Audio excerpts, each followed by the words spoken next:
All right, we should be live. We are live. Wow. Good job, everybody. Yay. A little late, but worth the wait.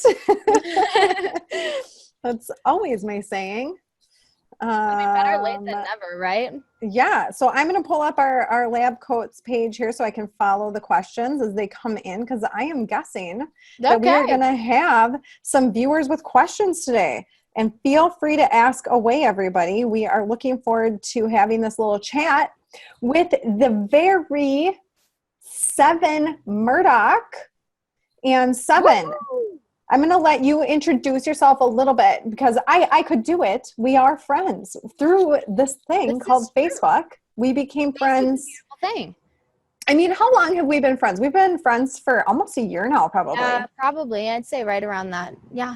I think Nick Baldwin introduced us via Facebook. Yes. He was like, Sevin, you need to see what she's doing. Noelle, you need to see what Sevin's doing. And like, we both kind of do the same thing, but we just do it a little differently, right? I mean, absolutely. You spend more time on your videos than I spend on mine. Well, we're going to skill set than mine. We're going to talk a little bit about that today. We'll compare and contrast, pro cons, right? I'll introduce myself then. Yeah, please do. Okay, everybody, thank you so much for tuning in. Those of you guys that have, I appreciate it. I'm excited to be here.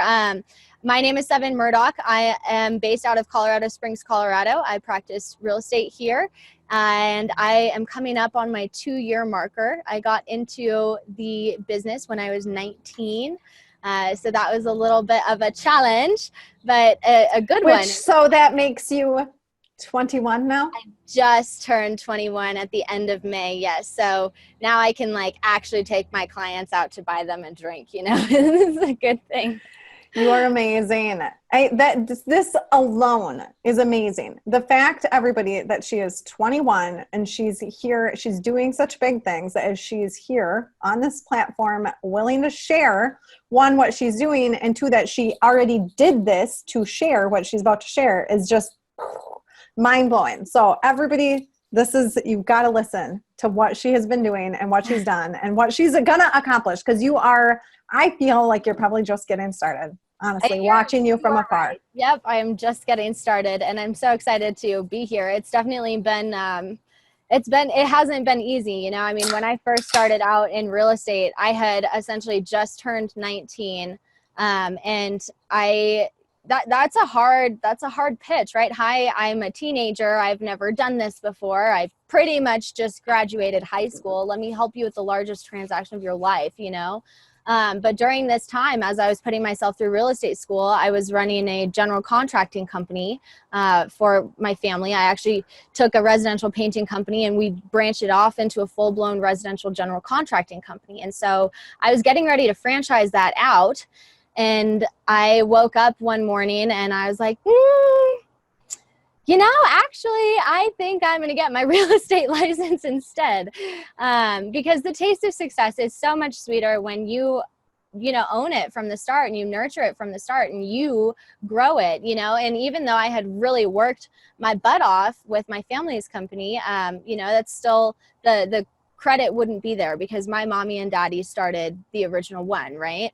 And I wanted to earn that. But, I was living off savings as I was getting everything started for real estate, and savings, they run out and, real estate takes a little while to go ahead and get started. So I remember I actually got my first check. And when I got my first check, I had maybe just a couple months left of savings. I'm talking 2 months left of savings. And I was starting to panic and freak out a little bit. And I sat there and I just held that baby and I cried. I was like, you did it, right? It's going to be okay, And it was a hard, stressful time in my life, because my family, they're a little challenging. They were not happy that I decided to, not take that over. I was in a tough relationship. I think that we all go through times in life like this. And, I didn't really have anywhere to fall back on. So I had to work to make it work. And I had no money to actually start marketing my business and growing my business and bringing in that clientele. So I had to figure out how I could do that for free, which is why I started using Facebook to market and grow my business. Well, and I want to applaud you for that, because I think it's a giant misnomer for people, like, that they either, one, can't grow their business because they can't afford to buy leads, or they can't get out there because they can't afford something to market with. And it's like, no. And that's part of why I'm here. We have this very free tool that we are currently using that you can just smacking you in the face every day, like absolutely wake up, right? Absolutely. So let's walk through that process a little bit of, like, when did you realize that that was going to be your thing for marketing, or did you just start doing Facebook Lives and it became your thing? Like, I want to know. I just started doing them and it became my thing. But I mean, I was trying everything, right? I did the door knocking thing, and I can only knock so many doors, you know, and that's scary for me. I'm 100 pounds and I'm going to get lost in your basement for the next 20 years, right? I don't want to be one of those stories. So I was just telling my team that my first time door knocking, I door knocked my neighborhood. Not everybody knew that I was a neighbor, and a lady seriously threw a cigarette at me. I had a cigarette thrown at me on my very first time of door knocking.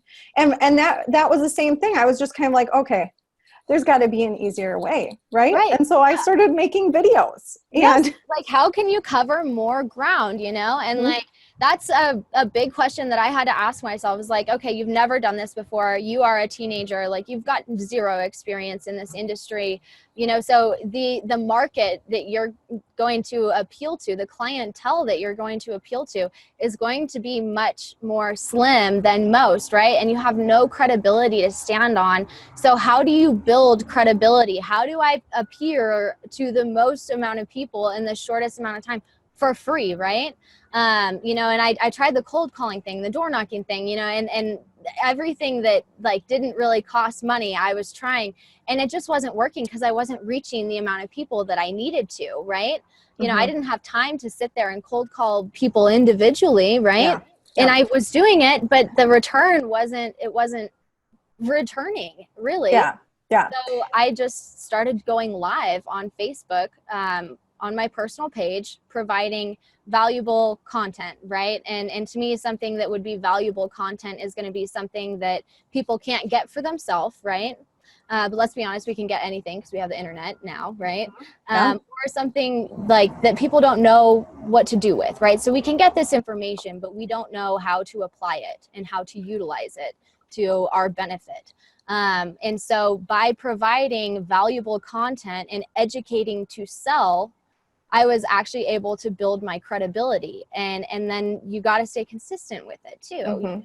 Because if you just do it once, it's not going to stick. Right. Well, and I know that one of the first videos that I saw that you had done was the cost of getting blitzed, right? And to me, that video, I couldn't do that video, right? It wouldn't speak necessarily to my crowd. And I think that's partially what you've nailed, is you've learned how to market to your crowd. And that's one of the things that I try to instruct people on when I'm talking about doing video, is figure out who is your niche, market, and what message do they need to have. And so talk a little bit about that video in particular, because it's one of my favorites that you've done. I know it's old now. I think it's like a year old or something. But it's still, it's amazing. Video, and it's true, right? So in that video, I talk about the cost of getting lit, right? I'm young. A lot of people that I appeal to are young, although oddly enough, I actually appeal to a lot of older demographics as well. But I talk about the cost of getting lit, you know, so younger people, you don't have kids, whatever, you're going out, you go out every weekend, right? Every Friday and Saturday night, you're going out. There's 104 Friday and Saturday nights in a year, right? You're going to, on average, spend about $200 a night between club entry and drinks and drunchies and the Uber and drunk munchies. You never heard of drunchies? I'm getting old, Sevin. No. Well, I'm here to keep you young, and no, you're not getting old. I appreciate that. But you know, so you spend about $200 average every time you go out, every night you go out. So you go out every Friday and Saturday night, you spend $200, 104 days a year. What does that total up to? What do you need for a down payment on a home, right? You can actually still go out, you can still get lit, and you can actually still purchase a home, right? Just by buying one drink less. Or, you know, I break this down and just educate people on how easy it is to buy a home. Yeah. Well, and I think, so you're doing a couple of things that are crucial, especially when you are as young as you are, and you've got to overcome that. Okay. So one thing that she is doing, and if you've got younger agents or you're a new agent in the industry, one thing that she is doing that is giving her a leg up is she's giving valuable information. So it's not just something to entertain, which we all know I'm guilty of that. And I do what I do for another reason. We can cover that. But one thing that you are doing that is so phenomenal is you're giving valuable information. And so you are appearing to be an expert in the field, and you're making yourself the expert. And that is so important. Even if you haven't done a single sale, what I try to coach my newer agents on is study the market, know the stats. We have every single tool available to know what you're talking about. Absolutely. And figure this stuff out. So, and the reality of the situation too is if you're a new agent, I don't care if you're a younger agent or not, if you are a new agent at all and you're trying to crack the real estate industry, you need to be able to, you know, put yourself in a position and be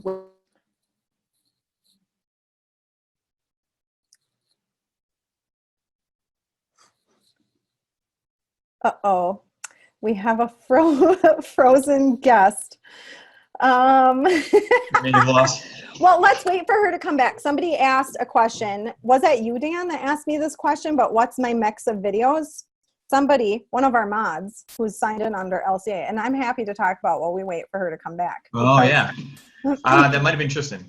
Yeah. What Sevin is doing, which is doing these live videos. So for those of you that don't know Sevin, go on, follow her page. She was having some internet issues before we signed on today, so she may come back. I don't know. We'll wait and see if she comes back for a minute here because we had a lot of viewers. But what Sevin is doing. Riffs, and I'm going to help her. Yeah, guys, this is how you riff video right now. Watch me do it. But I actually have some information that I can pass along for this because I follow Sevin.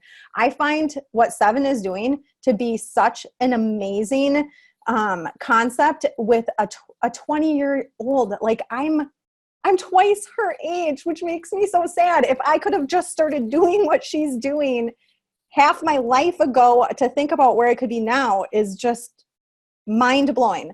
And so if she can do it, any of us can do what she's doing. And so she has created this niche for herself on Facebook Lives and going on a weekly topic. So if you follow her, you can go back through and scroll through her lives and see all these different topics that she is pulling from. And she pulls from stats, and she actually knows her stuff. And then she'll memorize it and she'll think about it, and then she'll come live. And I wanted to address this with her on here, but I know what a lot of you guys are going to be thinking. Well, I don't look like these girls. I can't come on here. Oh, she's back. She's back. Did we do this? Am I back? You're back. And so I'm just about to talk about a topic that I know that you probably hear from other people of like, I don't look like you, so I'm not going to get video views like you do. And my number one thing to come back on that is there's other things that you have to overcome, maybe because you look like you do, because you are very cute and attractive. And so there's different things that come along with that you have to overcome when you are on video, of like coming across as serious or coming across as knowing your stuff. And so I'm having technical difficulties. Can you hear me? Let me know when Yeah, there we go. Okay, and you For some just reason missed my me. speaker wasn't working. You Sorry, just, everybody. You just missed me ranting. So here's the thing that I wanted to talk about. One of my number one things is people come up to me and they say, I can't do video because I don't look like you. No one's going to watch. I'm not going to get the video views. And my response to that, and I know that you get the same thing because look at how adorable you are. My response to that is there's other things when you look like you do that you actually have to overcome that you don't necessarily think about maybe from the other side of like, you have to come across as more serious and you have to come across as knowing your stats and knowing your stuff. And why you get the consistent views and why you get people continuously coming back is because you're actually giving statistics and knowledge and value back to your customers and you're studying your stuff and then you give a topic every single week. Well, something that I really believe in though too is like, I get this question a lot, right? You get this question a lot, and it's something that we can't beat around the bush, right? Sex sells. Beautiful people sell. That's why they're on billboards. But there are also people who make a ton of money going live and YouTubing and everything else that don't look like Barbie, that don't, and they're crushing it, right?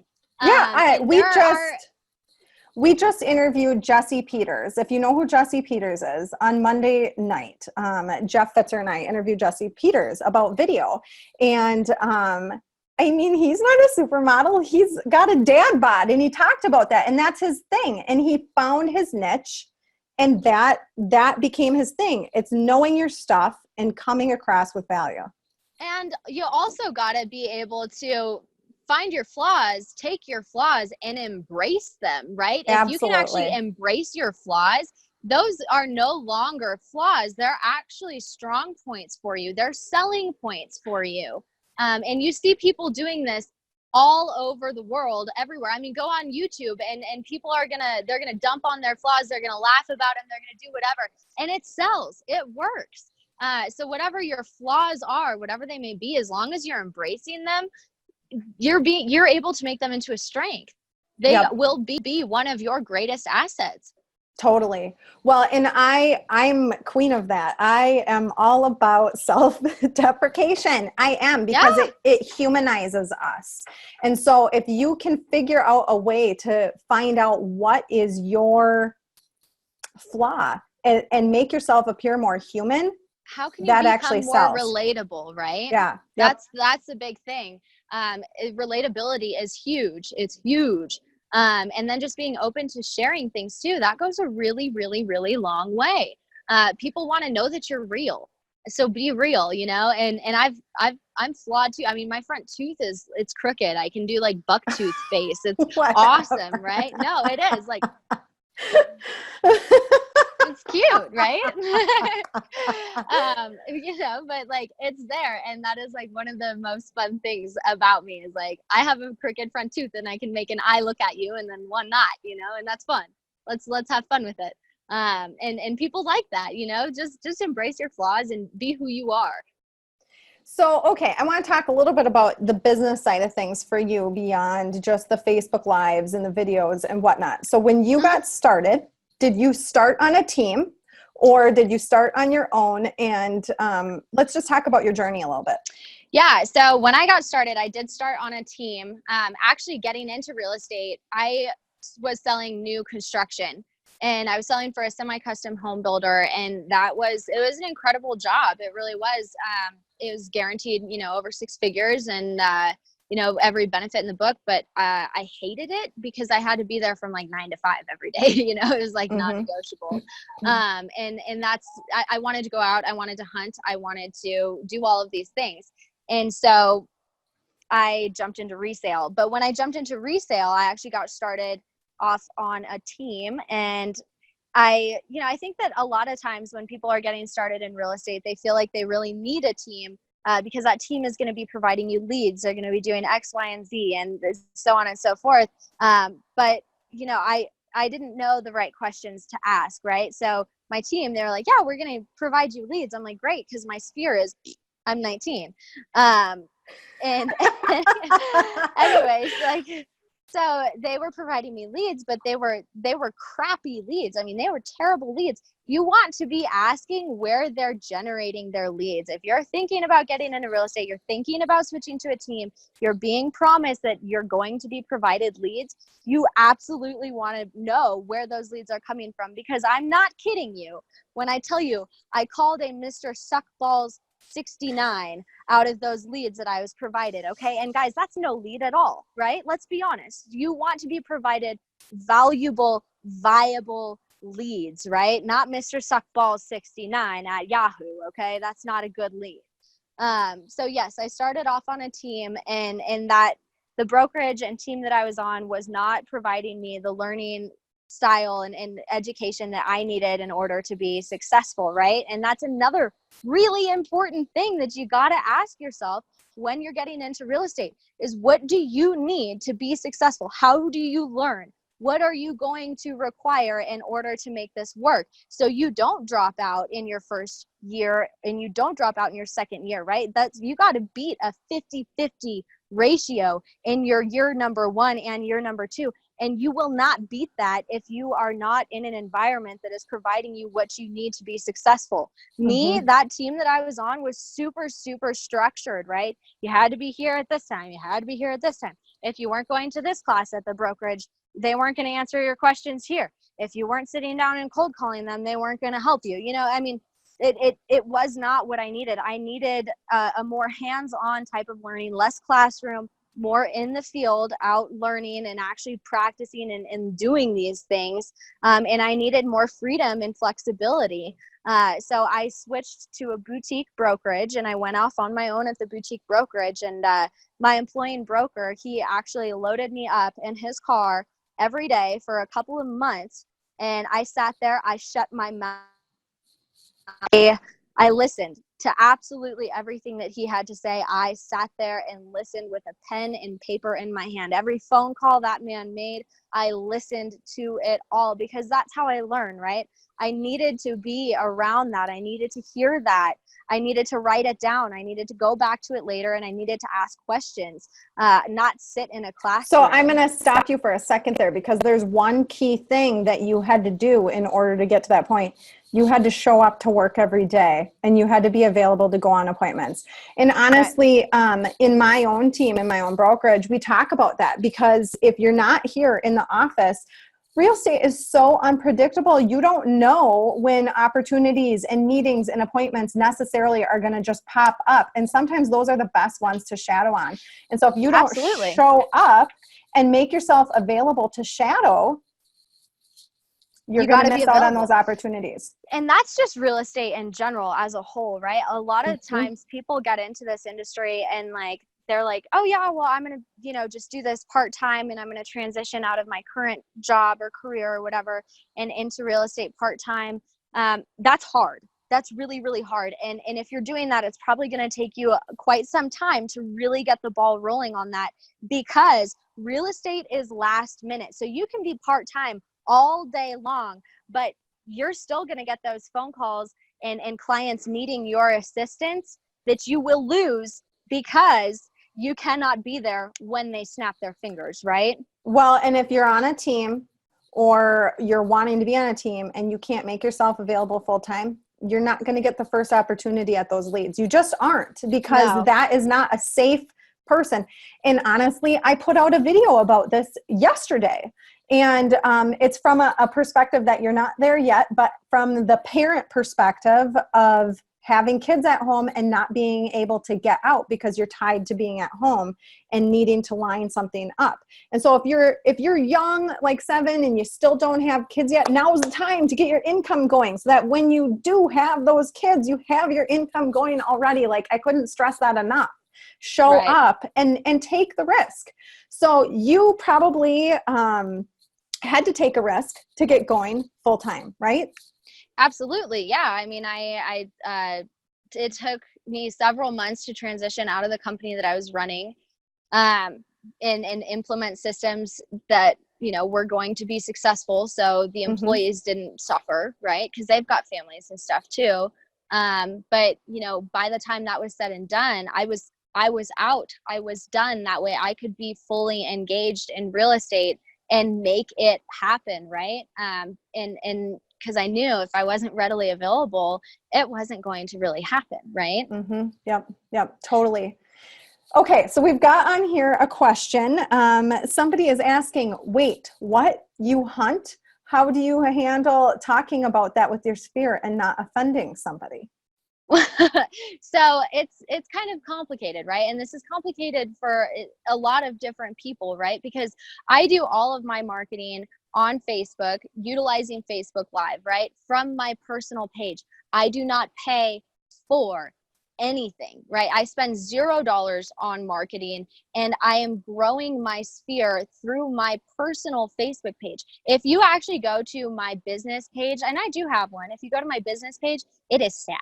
It's very sad. It is severely lacking. There are like hardly any reviews on there. I mean, it looks terrible, right? Because I'm never really utilizing that business page.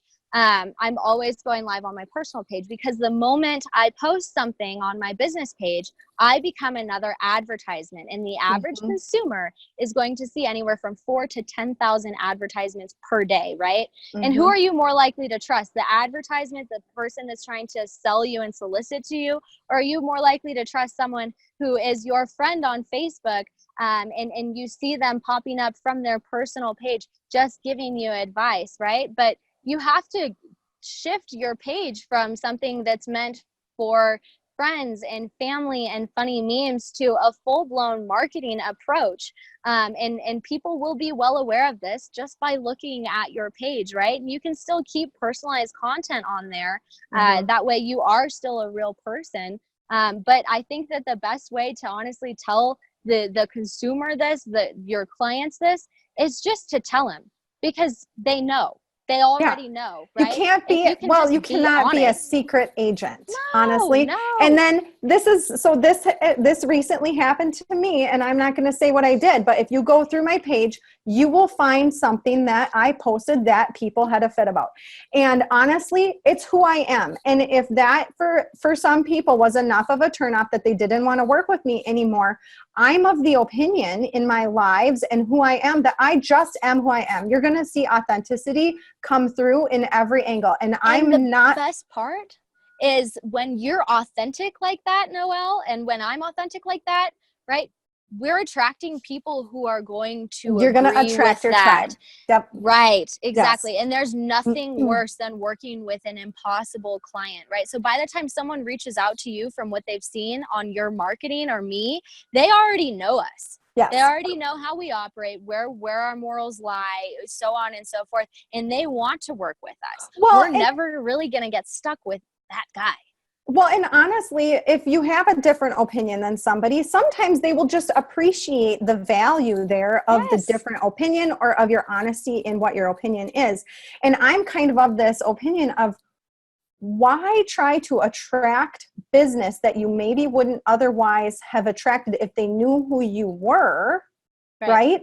Because that's lying. And does that feel good to get business that way by hiding maybe something that you think so anyway, I'm very passionate about that topic right now.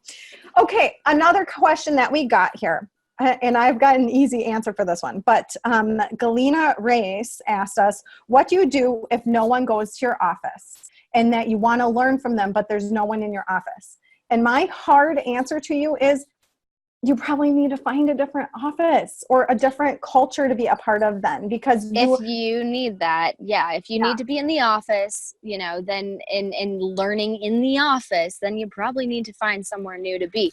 I don't like going to my office. I hardly ever go to my office. It's like pulling teeth. I'm always in mine. Right, yeah. I'm literally FaceTiming you from a balcony overlooking beautiful mountains here in Colorado Springs, Colorado. I do not go to my office. I don't like it, and I try to avoid it like the plague. But some people really need that structure. If your office does not have that structure that you need, whatever it may be, it's probably time to switch. Well, or if you've got people like little ones at home, sometimes you have Running to have, around. Yeah. yeah, It's sometimes you have to necessary. have an office. So I think it depends on what you're looking for and what culture you need. If you don't Right. want to switch offices and you really need people to shadow, then find people within your real estate industry around you locally and start setting up coffees. Reach out, see if they will let you We all shadow. have cell phones you can call, right? And I tell this Absolutely. to brokers across the country, and they utilize it, right? I mean, I don't know if you get a bunch of phone calls from brokers across the country just asking for some advice and stuff like that. Like, Yeah. you don't even live in my state, and I can still help you, right? I can Mhm. still help you out. Yep. And utilize that, you know? I mean, Mhm. there are so many resources that you have available to you at your fingertips. All you have to do is grab them. Okay, we got a chat here on the webinar, and it's from Richard Baker, and he's asking, what CRM do you use, and what does your follow-up look like for the leads you're generating from your Facebook Lives? Okay, so I use, let me correct this. I have Lion Desk. That's the CRM that I have and that I pay for. The CRM that I use is Facebook. Just because anytime I post on Facebook, right, when you shift your Facebook from just Facebook for friends, family, funny memes to a full-blown marketing strategy and approach, everyone that follows you, everyone that you're friends with, whenever you post anything, you're following up with them. You got to look at it that way, right? So my CRM is Facebook because I am actively able to follow up with you. Every time I post something, I'm in front of you. Well, and let me kind of respond to that too, because Richard, it is not necessarily that she is getting hundreds of thousands of leads or hundreds of online leads that have to be scoured through. The benefit of doing this on Facebook is it's not some like faceless way to generate leads. You're generating valuable people that you either They're know hot already leads. or people that are already following you, and you may are with that point. You get to, how many friends do you have on Facebook right now? Are you maxed out? I don't know. Are you close? But by the time you get to several thousand followers on Facebook, how many of those do you actually need to convert to have a good year as an Well, agent? and that's the best thing about Facebook too, right? Is like, I hate cold calling. I hate it. And I don't know many people that are like, gosh, I'm so excited to wake up this morning and cold call. You know, I'm not a fan of cold calling, and I never have to make initial contact with any of my leads. Okay. And my leads, they are hot, heavy, and ready to go. They're reaching out to me, actively reaching out to me and saying, hey, I want to buy, or hey, I want to sell. They literally call me, right? I don't have to do a bunch of follow-up because they're already motivated. They're there. And then whenever I am posting something, I'm following up with my sphere. I'm following up with my database, right? Yeah, well, because you're using Facebook to stay top of mind, which is the, number one little thing that we're taught to do as agents is stay top of mind. Right. And the other thing is when you get these leads in from Facebook, you don't have to verify phone number, email address, or anything because it's just a simple messenger response back. And I can go look at your profile and make sure that I feel comfortable meeting you and everything else. You know, realtor safety, that is a huge thing. It is. You know, so before I go meet a client to show a property, I am able to actually get a full background on them off from their profile, right? Mm-hmm. Yep, totally. Okay, let's talk a little bit about like that and being a woman in real estate. And you recently were speaking at Live on the women's panel, which I had to be in the other room, so I missed it.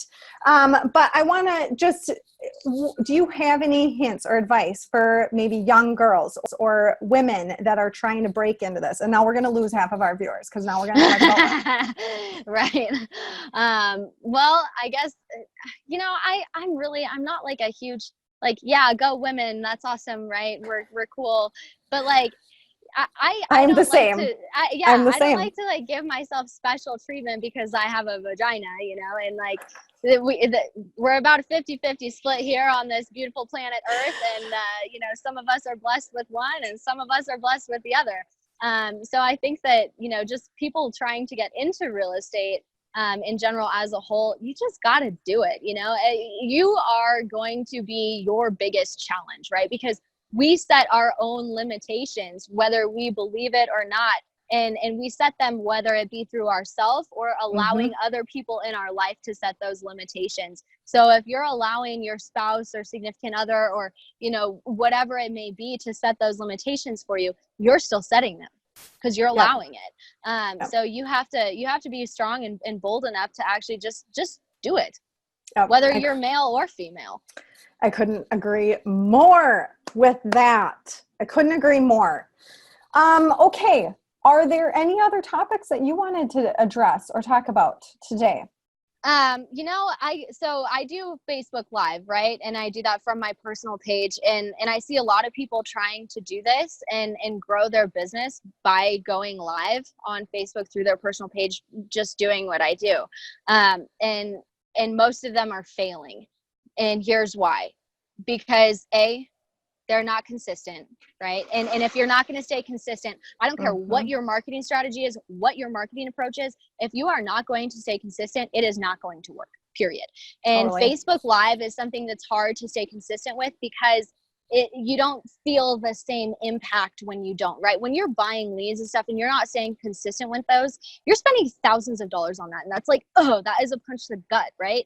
But when you're not staying consistent with Facebook Live, like you just didn't go live, there's not really like a big punch, a big tangible thing that you actively feel there. And it's so easy because it only takes like 10 to 15 minutes to go live. Like I spend less than an hour a week on lead gen, follow-up, and marketing, guys. That is insane. And I spend $0 on it just by going live on Facebook, right? And that's a really beautiful thing. So you have to be consistent. You never want to be a salesperson. I see people going live all the time.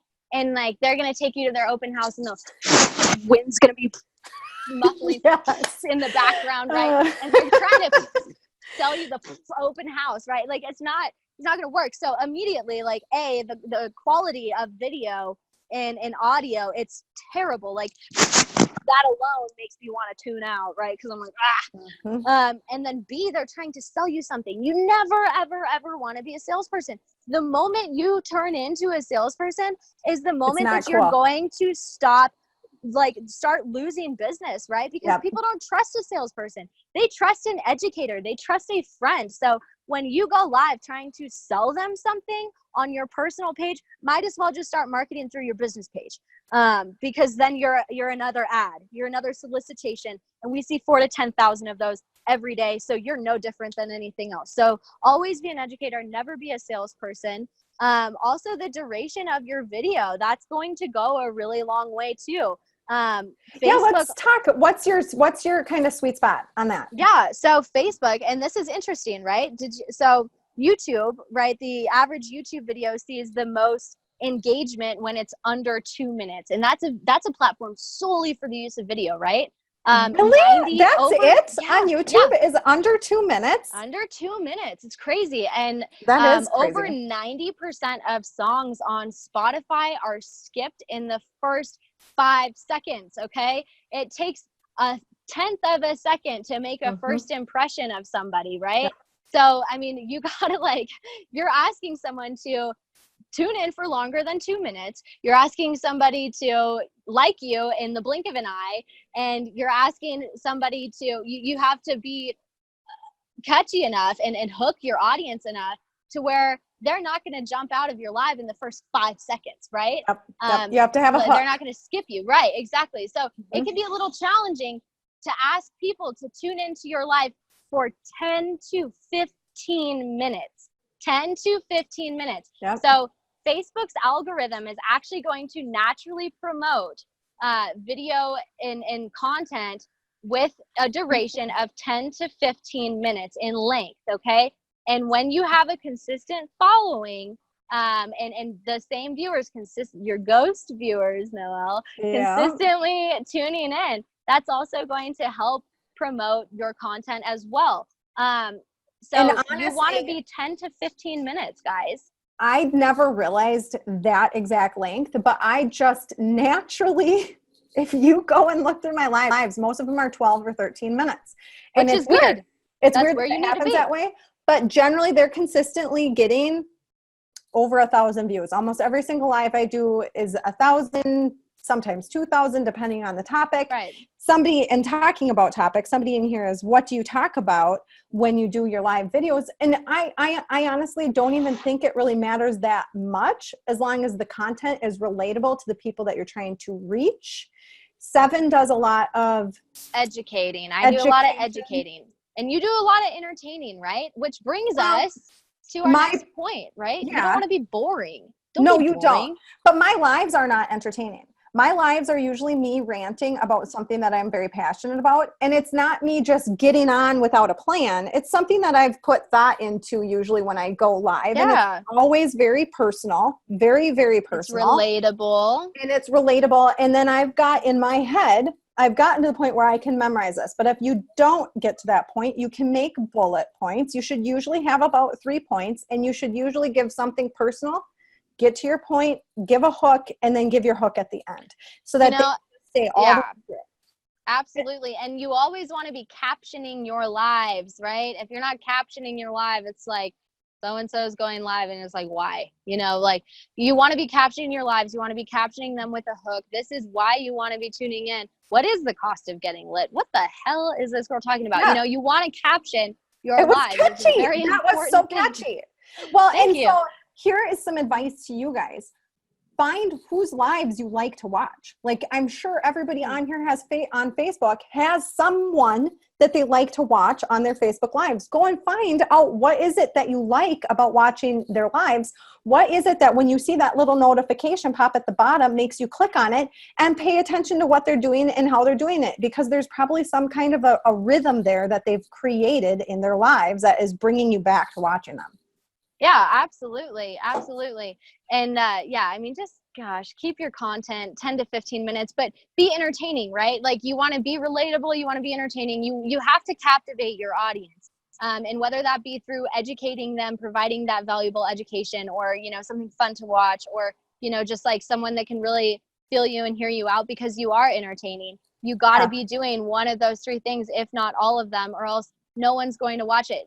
I mean, you are literally asking someone to take 10 to 15 minutes out of their day to listen to whatever it is that you've got to say and watch you. And if you are the equivalent of a brick wall, they should just go put themselves on timeout. You know, I mean, be better than the wall. Be better than the wall.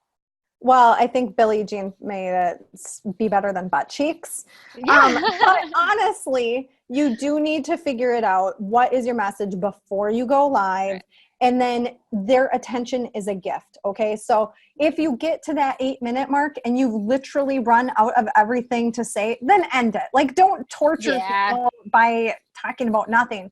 But as you do more of these and you plan them ahead and you think them out, it's actually might be daunting to think about being live for 12 minutes, but it goes by really fast. We've already been on here for a whole hour, and how fast that goes. Right? Noah, what do you say to people who are like, I'm nervous, right? You're going to be nervous. Right? Talk about being nervous then. Half of my first videos were me like, oh geez, I'm so nervous here. I remember like my palms were like sweaty, like my mouth was dry, like. But here's the thing, when you are nervous, you are uncomfortable. And when you are uncomfortable, you are growing. If you are never getting nervous, getting uncomfortable, getting outside of your comfort zone, then you better be happy staying right where you are at. Get over yourself and get out of your comfort zone. And you know what? Could you get out of your comfort zone for a $10,000 check? How about 20? What about 30 in a month? Could you get out of your comfort zone for that? I know I can. Right? I could learn how to do that. I love it. I love your passion. You are so passionate, and it just comes through, and it's so authentic and so real.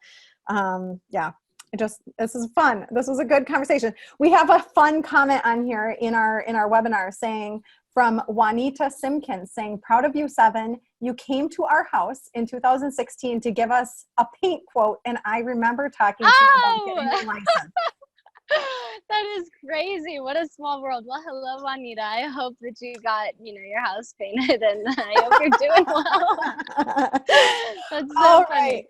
Well, I think we have kind of exhausted the live topic for the moment. And if you've got anything else that you want to ask Sevin, she'll probably be monitoring the comments on Facebook. So go ahead and ask. We can answer them. Yeah. And if you need more complicated stuff, like more, cool stuff, ask Noelle. Noelle knows how to do all the cool video stuff. I know how to do video marketing for dummies, so I'm happy to get you started with that, and Noelle can upgrade you from there. No, we didn't talk about, but you're just using your phone, right? Yeah, that's all I ever do. Anything else? Yeah, no, I'm Yeah. I'm terrible with tech, so I needed marketing for idiots with Facebook Live, and that's why it works. It works, everybody. And I'm a big advocate of doing these lives. As long as you've created some content that you can bring your live with and pull people through, that's all you need. You don't need If you can't think of content, go look at our pages. We have plenty of it, right? Totally. So, all right. Well, right. thank you so much, Noelle. It's been great talking, and everyone that tuned in. Thank you guys. I appreciate it. And I'm sure we'll be seeing you soon. Yep. Talk to you soon. Thanks. Bye. Bye. Now I got to figure out how to turn this off. See, guys, I'm illiterate. Well, not illiterate. I just don't know how to tech. Oh, I can leave. Bye.